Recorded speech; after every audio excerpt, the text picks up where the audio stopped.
Teach us, Kevin. Okay, so this week, Hanukkah is starts this week. Wednesday night is the first night, the 24th of December, and Thursday, the first day of the 8 days. And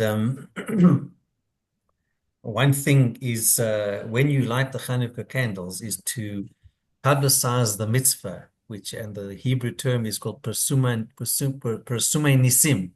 So you'd put your Chanukiah in a windowsill or on a window facing the street, facing the Rishut Harabim, the public domain.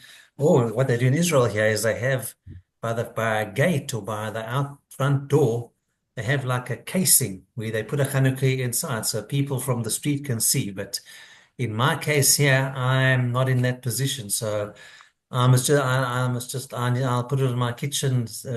I don't have anything facing outdoors. So I can actually put it by my one kitchen window and hopefully it'll show. But if you can't, you can't. But ideally, that's what you need to do. And it needs to be a minimum height. I think it's five. What's the Tamli Tefachim, Damon? Honestly, I don't know, but It has to be a minimum height. It can't be like I on the tell you what floor. you It can has to, do. people can see it. Yeah. When I was in Jerusalem last, I don't know if you know this, they've got these casings, like when you went to the banks, Arthur, when you picked me up, where a lot of people in Jerusalem, when you used to live there, they have the bit of water, then oil, then Yeah. menorah light or whatever, but then they have a glass container, which is That's what it is. Yeah. Yeah. and it's Exactly. like a And right amount of tefachim off the ground, and you put it outside your correct. apartment or whatever, and you publicize the mitzvah, and it just prevents a fire hazard or wind And blowing. the wind won't blow it out because it's Yeah. encased in So you a open glass up, it's like container. you're opening Yeah. up a thing, and it's really quite practical. They're not expensive at all. All right, let's If you live in a public street, yes, or a public yeah, area, but yeah, even it can be outside your done. apartment, if people come in and out or whatever, No, there's no space by my apartment. The door for the next but is you got that right one next. It's not window by your practical. laundry room, which has got a view outside. There's no windowsill there. There is in the laundry room. It's tracked. No, it's not. It's It's not. not. Okay. Let's get started. No. You would know more than me. Um, Yeah. okay. All right. So, guys, just in summary, quickly, we were talking about a man that owes his fellow 1,000 zuz, with the stipulation that he repay in between now and 30 days. The defendant's claim is that he owes the money between now and 10 years. In other words, he's got 10 years to repay it. So the accused admits that he actually owes the stated amount of money, but maintains that the terms allowed for the debt to be repaid is over 10 months, not 30 days, that the witnesses claim. So obviously, these cannot be the same Adim that signed his original IOU, because when a second set of witnesses proved those Zomimim that they couldn't have witnessed the transaction, either a verbal transaction or seen the written contract, they were different Zomimim to those originally on the contract. They could have just been witnessing it at the same event. But the second set of witnesses said they were with them in a different place and they were found to be conspiring witnesses. So this is the problem. The defendant admits to owe the money. So that's why the Adam Zumimim don't owe the entire 1,000 zuz. The principle was that what is the difference that you would pay for the luxury of paying back a debt of 1,000 zuz in a 10-year period of repayment versus 30 days?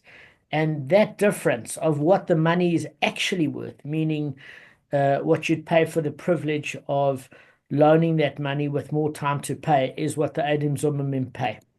Now, Lance brought up two very, very, very good points.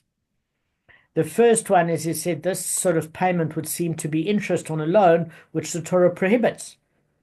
But what I said to Lance at the time is this has no bearing on the payment that the Adim Zumimim incur, because what happens is they went against the defendant and was trying to cost him that amount of money. So therefore, as a value damage of a fine against the Adam Zomim, is that sort of fine that they wish to inflict on the accused. And therefore, as a reciprocal punishment of what they intended to do, that's where they pay the penalty. And we have to work out the penalty at some sort of amount. We can't work it out as 1,000 zuz because, in essence, he agreed that he owed 1,000 zuz. But what he didn't agree with is a sort of financial pressure, but he would have to come up with the money immediately. So what I said to Lance is you'd work out what it would cost a non-Jew to lend you that money so you could pay it back within 30 days. And that's the amount that the Adam Zomimim would pay, not because they're paying interest, but it's their penalty that they're paying to damage the accused. Okay? That's according to the Beis Yosef and the Yoreh Deah and the Gemara. The Ritva has a different explanation. His method of assessment is saying, look, and Lance said this must be a very good person. And then he brought up the issue of the presbyl. So Lance said you either have to be a moron or a tzaddik. Lance, it's very funny you put both of those in the same phrase, by the way. We won't tell Rabbi Goldschmidt that moron and tzaddik were on a par. But what Lance was saying was right. He's got plenty against you, don't worry. So it's very safe between the two of you. No, that's true. So what Lance was saying, actually, I agree with Lance. I wouldn't bring it up with Rabbi Goldschmidt because I'm on Lance's side here. Is to lend 1,000 zuz over a 10-year period, you most likely wouldn't get it back, and even if you do, you have to take a loss in the money. Never mind, you're not allowed to charge interest. You're meant to take a loss. And I would say that the person that does that, according to the Ritva agrees, the person that has that sort of discounted payment to give him back his own money and not charge an interest is actually the smart one, because in 10 years he might never get his money back. Whereas if he says, listen, I'm going to loan you 1,000 zuz and give me back at the end of 30 days 900 zuz or 950 zuz. And you put that 50 zuz down to tzedakah as a loss. You can do that, or 100 zuz down to tzedakah, but you'll be able to get your money that way. So it's not stupid at all. The Rambam is saying let's rather work it instead of the Ritva on the classical interest that would be charged on a loan if the Torah would allow. So then we would use the non-Jewish ratio policies. And then Lawrence brought up a good point about this presbyl issues, which we're going to deal with in this particular shir. So I think we're all up to date. And then the Gemara starts off and it says, look, Rav Yehuda said in the name of Shmuel, if one lends money to his fellow for a sum of 10 years, you've got this issue of the sabbatical year, the Shemitah. As we said in colloquial parlance, it's known as the Shavuos in the Gemara. You know what I mean? But we know it as a Shemitah year. So every 7 years, the agricultural activity ceases in the land of Israel, but it does have an implication on the cancellation of all loans at the close of the 7th year. How do we know this? Devarim in Deuteronomy chapter 15, verse 3. And that is in effect even outside of Jerusalem, even in Babylonia, where the Talmud Bavli was developed. So at the end of the day, we're saying, okay, this is something that hasn't been taken to account. So Rav Yehuda said in the name of Shmuel, if you lend your fellow man a sum of money for 10 years, the Shemitah year cancels the loan. And we want to basically know why that is. Okay? So according to his reasoning, and even though now it's the 7th year, we cannot apply to him the injunction, he may not press the borrower for payment. So what he's doing is as follows. Is the pasuk in Devarim Deuteronomy chapter 15, verse 3, is this issue about the cancellation of all loans at the close of the 7th year. Then there's an injunction where you're having in chapter 15, verse 2, the previous verse, you may not press the borrower for payment. So what they do is like a kind of a gezerah shava. So what happens is, according to Rav Yehuda and Shmuel, you take both statements, and you derive the one from the other. So how do we get that sort of understanding? Well, when you look at the laws of Shabbos, it has the 39 melachot of Shabbos about how the Mishkan was built and the 39 activities, and that gives you a guide about what's prohibited on Shabbos, as an example. So what's the verse actually read? And this is the matter of relinquishment. What is relinquishment, guys, at Shemitah? Let every creditor relinquish the claim which he claims against his fellow. He may not press his fellow for payment for a year of relinquishment has been proclaimed unto Hashem.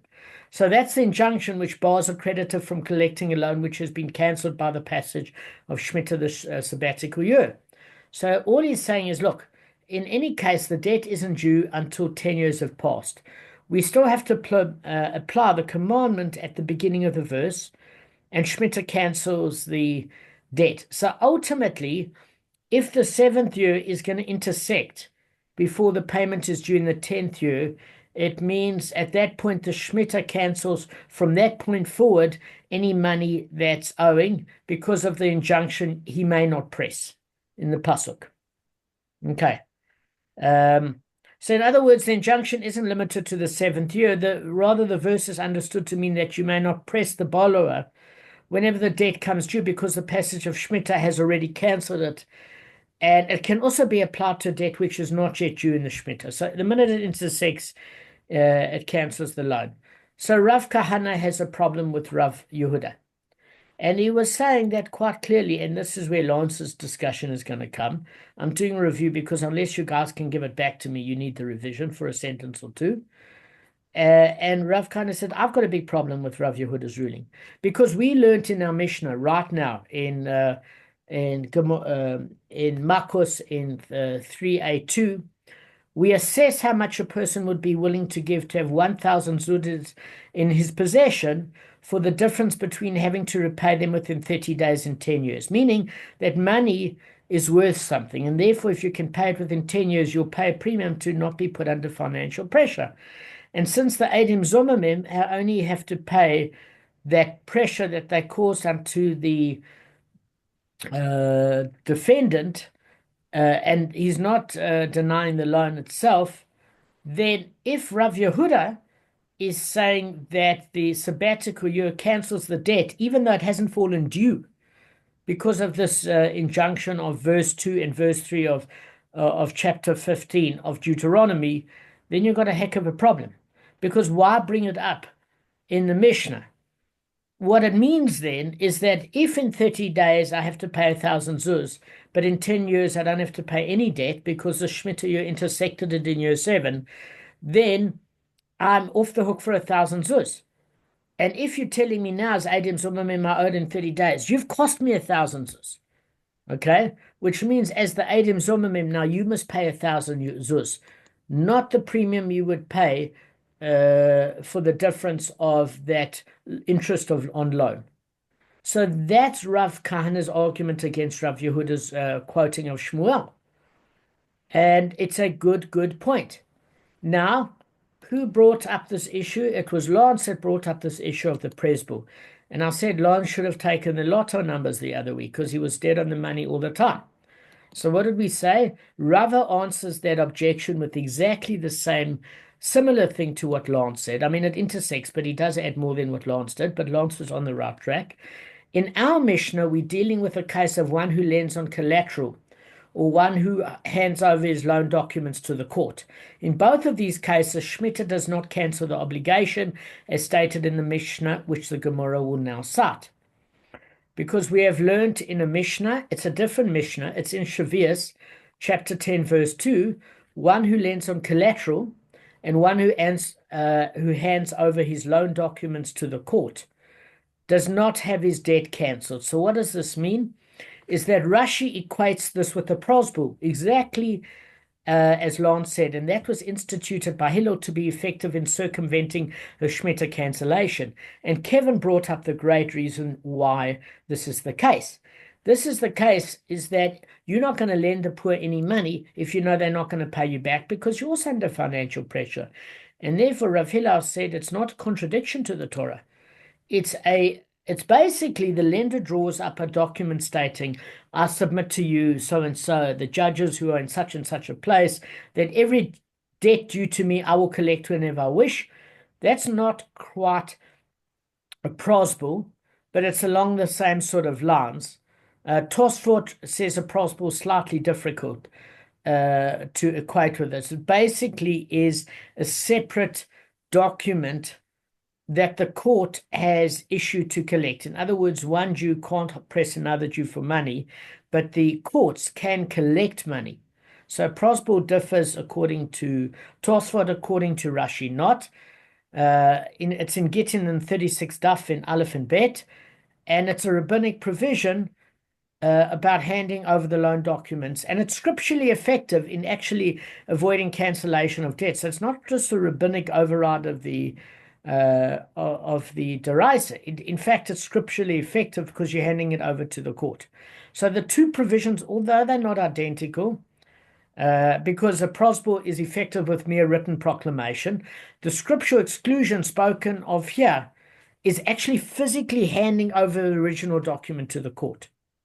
Okay, so the one is a proclamation by the court, the other one is handing over your loan documents to the court to collect. You can look at the commentary on the Ritva as far as that's concerned.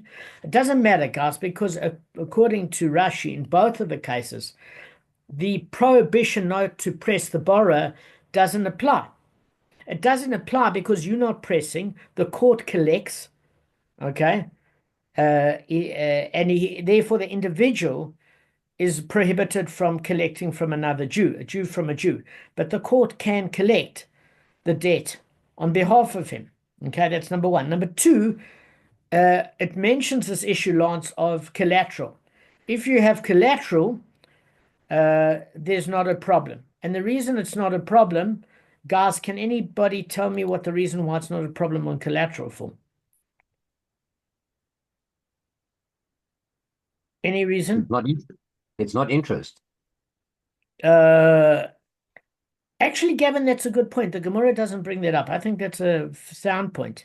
It isn't really interest. I think the primary issue the Gemara, I like what you're saying. I think the primary issue with the Gemara is you're not pressing somebody to pay you back. You have their property. It's in your hands. So therefore, you're not pressing them for a debt. You're not putting pressure on them. You have it. Possession is 9/10 of the law. So, Lance, in the absence of a presbul isn't the same as handing over your current loan documents to the court, but it has the same effect, according to Rashi. Tosfot said different mechanism, but it's both the same effect. But collateral means that if I'm lending you 1,000 zuz, I'm going to take property worth 1,000 zuz, and therefore I'm not going to sell it and cash in on it. However, I don't have to press you if you don't pay back. I can cash in on it. So therefore, it's not pressing you for money or putting you under pressure. That pressure was there when you gave me the collateral to start with. So it's a non-issue. That happens way before 7 years. You get it. You get why it's not an issue. So what Rava's solution is to Rav Kahana is Rava is saying to Rav Kahana that Rav Yehuda and Shmuel is not incorrect, is that you can't press. You can't press it past the 7th year if you want to hold by that opinion. But if you have collateral or if you have a presbul, it's irrelevant. Okay, which is a good answer. Now, there are those that say Rav Yehuda's statement and the discussion actually ran the other way around. What are we saying? We're saying, according to one interpretation of the Gemara, he was saying that basically the Shemitah year intersects, okay, and therefore cancels any debt owing after that, including the 10-year span, okay? So otherwise, Rava would have to explain if there's no presbul or any what do you call it, collateral, that the Adam Zomamim would pay the full 1,000 zuz because the defendant would not have to pay anything. So the very fact that it's there meant there has to be a prosbul or loan documents to the court or collateral. But if you want to say that it's interpreted as the other way around, as the Gemara is going to say now, and say, look, we don't know which way to read it. There are some opinions that say Rav Yehuda said in Shmuel that the sabbatical year intersects the payment, and all debts after the sabbatical year are null and void. And there are others that say it doesn't affect it. And it says as follows. Rav Yehuda said in the name of Shmuel, some say it's obviously the opposite. If one lends his fellow man a sum of money for 10 years, the sabbatical year does not cancel the loan. So that obviously reverses the previous understanding, according to some interpretations. And even though the loan could eventually be subject to the injunction of he may not press the borrower for payment when it falls due, nevertheless now, when it's time for debts to be cancelled in the sabbatical year, we cannot apply to him the injunction he may not press the borrower for payment, even though the pasuk is one verse before, since the sabbatical year occurs before the debt's due date. And therefore, since the injunction does not apply simultaneously and in the same year as the cancellation of the loan. In other words, you're not paying it back after 7 years and the Shemitah intersects. It doesn't take effect either. So according to this version, Rav Kahana actually cites support for Rav Yehuda's ruling on Shmuel. So Rav Kahana says the same thing. You can learn the law in the Mishna according to the fact that if you use this, you can support it by the fact that that's why the Eidim Zomamim would only pay the difference of what the money's worth on an interest level, and not the full 1,000 zuz. So Rava refutes the proof adduced by Rav Kahana for Rav Yehuda's position. So Rava is still saying of the opinion that the Shemitah year does intersect, according to whichever opinion you go by. And he's saying, listen, you still need a prayers bull, and you still need to hand over loan documents to the court, and you still need to have collateral in order to get your money.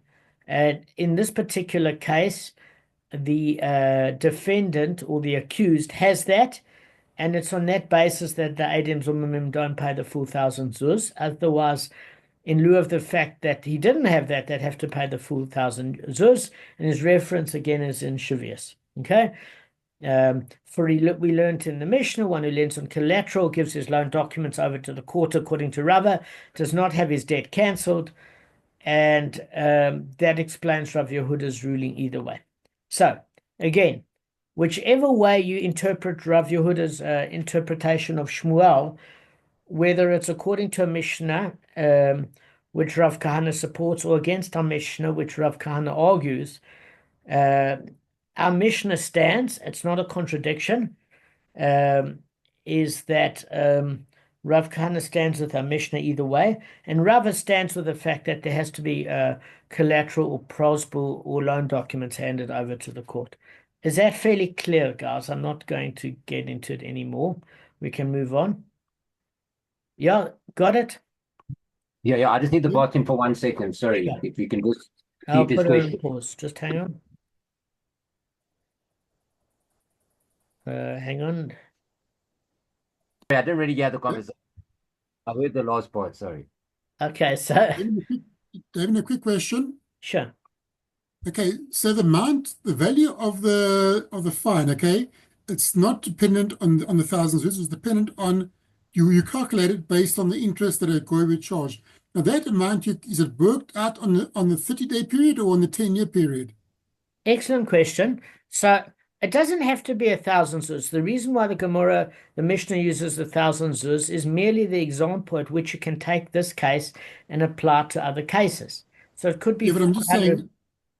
Yeah, I No. realize that. I heard your question. I'm just answering it. You asked it in two parts. The one of it is, so what you do is the luxury of being able to lend for 10 years a set amount as opposed to 30 days.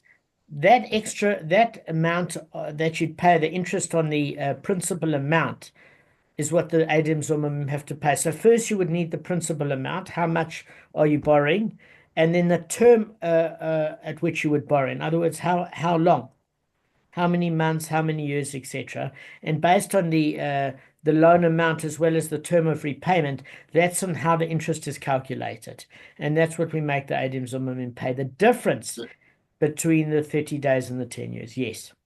Okay, that's my issue, because some of them are saying it's 30 days, and interest for 30 days is almost nothing. But interest for 10 years at 10%, it can be more than 1,000 zuz, you know? You can actually make them pay a lot of money. Because 10% Absolutely. compound a year for 10 years can be a lot of money. Absolutely, but one shouldn't have any issue, because if you land up in a court case where somebody can turn your life upside down, you would want them to think twice about it, Lance. And you would want it Yeah. to affect them greatly. So yes, they deserve it. Okay, And it's so a good they precedent. might It will end be a up paying more than deterrent for going 1,000. forward. Yeah. And James, the whole thing of this, yeah. Arth, what did you the whole say? thing of this is to make, like you said, it's to make people not do it. That's Correct. the whole thing of it. Correct. It's a Not that it deterrent. will happen, It's to a deterrent. deterrent. It's like you kind of like, you always knew with your parents, if you step past a certain point, you're going to get clapped. You never step past that point, other they clap you. You know, Correct. that's basically what it is. Lance, there might be another injunction that's added here. Let me just tell you what it is. I'm not sure. I'm just proposing that when that the reason why we would calculate what a non-Jew would charge for interest is because Jews are not allowed to charge interest. But what the calculation might be is what a Jew would charge interest to a non-Jew, not what the non-Jewish rate of interest would be, because a non-Jew might be very punitive, whereas a Jew to a non-Jew might not be as punitive in terms of the interest. They also might cap it at the loan amount, meaning it might not supersede the loan amount. There might be certain rules of application. Okay, I don't know. I'm proposing. It's possible that they could do that, and that's where the Ritva comes in and says, look, what would a reasonable person do to to make sure they got paid timelessly without being too punitive? They might have a very specific formula. I think what the Gemara is teaching us is general principles here, and there's very specific technicalities that are applied in each case. And as Arthur said, the hectic deterrent factor alone would stop your life being turned upside down by people that have it in for you. And I think that's a good thing. I think that's really, really a good thing. It's not the end of the world. And know that it probably doesn't equal 1,000 zuz, because then you wouldn't have my proof of this, Lance, is you wouldn't even have a case in the Gemara like this. In other words, if the worst you'd have to pay is 1,000 zuz, what's the reason? Because that's what you sought to cost the accused. You can't cost him more than what you say he owes another Jew. Yes or no? You no, you can't. can't. So therefore, the cap would be at 1,000 zuz.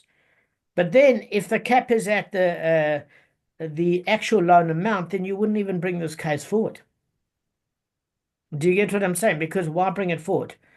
You accuse somebody of 1,000, they agree to the loan, and then you're trying to show a bit of restraint for the Eidim Zomamim. So then it wouldn't equal the capital amount. Otherwise, why even bring up the case in the Mishnah? So there must be some constraints.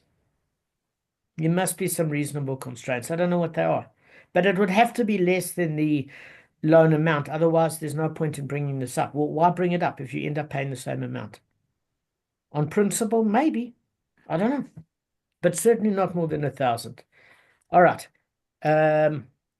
So just to be exact, let's see how much time we've got. We've got 7.5 minutes. Let's just whack this out. Okay. So Rav Yehuda said, also in the name of Shmuel, that there's another ruling. If one says to his fellow man who has requested a loan, the money is lent on condition that the sabbatical year not cancel my loan, the sabbatical year cancels it nonetheless. So forget about the 10-year period now. We've done with that case. We're on this case of Rav Yehuda quoting Shmuel, and we're on the subject of the sabbatical year. So we're saying sometimes the Gemara goes off on a tangent, and we say, what else do we learn that Rabbi Yehuda taught on Shmuel? And is there anything specifically regarding sabbatical years before we learn other lessons from Rav Yehuda and Rav Shmuel? So don't worry about the 10-year case. Just look at this principle now. And the principle is, if you've got in your contract saying, I'm lending money in the condition that the sabbatical year not cancel my loan, the sabbatical year cancels it nonetheless. And the reason being is you cannot make a stipulation contrary to the Torah. And whoever makes a stipulation contrary to the Torah, his stipulation is void, null and void, even pertaining to monetary matters. So there's unquestionably a rule that stipulations made contrary to the Torah do not take effect, guys. There are Tanaim that make an exception to this rule in monetary matters. I want to explain this. Is that a person is free to dispose of his property as he sees fit. So there's a Gemara in Kesubos 56a that if you want to give your property and relinquish it entirely, you can agree to waive the protective rights that the Torah granted you in connection with ownership. But the question is whether or not Shmuel accepts this exception to the rule. So how it works in South Africa is you can't pay somebody minimum wage by contractual obligation where your contract with them supersedes South African labor law. So if you go to the CCMA and say, listen, contractual law is stronger, they agree to work for this amount, but the South African minimum wage standard is higher, you'll lose to the CCMA because national governance supersedes contractual law. If you have laws in contradiction to greater laws within the country, it's waived. It's null and void. Does that make sense, guys? It's not that complicated. What the Gemara is saying here is when you are paying somebody else, you can't refute the laws. Sometimes when a person is buying something and they've got laws of protection with the Consumer Council, you can choose to waive certain laws. That's a slightly different issue because in the Gemara it said, someone says to his fellow man before closing the sale, this sale is on condition that you have no claim of fraud against me. If you take a case of that, do you remember we learned, this was ages ago, we did do this in Bava Kama, in Vayikra, that's Leviticus, right? It's chapter 25, verse 14. Do you remember the laws of fraud? It said, when you make a sale to your fellow, let no man defraud his fellow. And what's it summarized at if you looked at Bava Kama? If you overcharge more than a sixth, the transaction is not binding upon the buyer. I'll repeat that again. If the overcharge is more than a sixth, the transaction is not binding upon the buyer. If the overcharge is a sixth, the transaction is binding, but the seller must reimburse the buyer the amount of the overcharge. And if the overcharge is less than a sixth, it's not considered fraud at all, and no reimbursement is necessary. And where did we learn that in Bava Kama? It brought it from Bava Metzia 49b to 51a. Okay, so I wanted, let's just test how Kevin's doing. Kevin, please give it back to me. I can't. I'm tired today. Sorry. Okay. Listen, And even if I wasn't tired, I can't give it all back to you. just give me this fraud rule. very- There are 3 rules of fraud. Okay. So if someone charges more than a sixth, more than the value for a product, the transaction is void. Is that what you said? It's not binding, meaning the person can choose. It's not binding. Yes, Yeah, it's not it's not necessarily binding, void. It's up to the buyer to choose whether to go ahead or not. It's not legally binding. but Excellent. it can be voided. It can be. You're correct. It It's would not be binding. within his rights to cancel the transaction. Correct. That's more The than a other one sixth. That's is if it's excellent. The other one at a 6.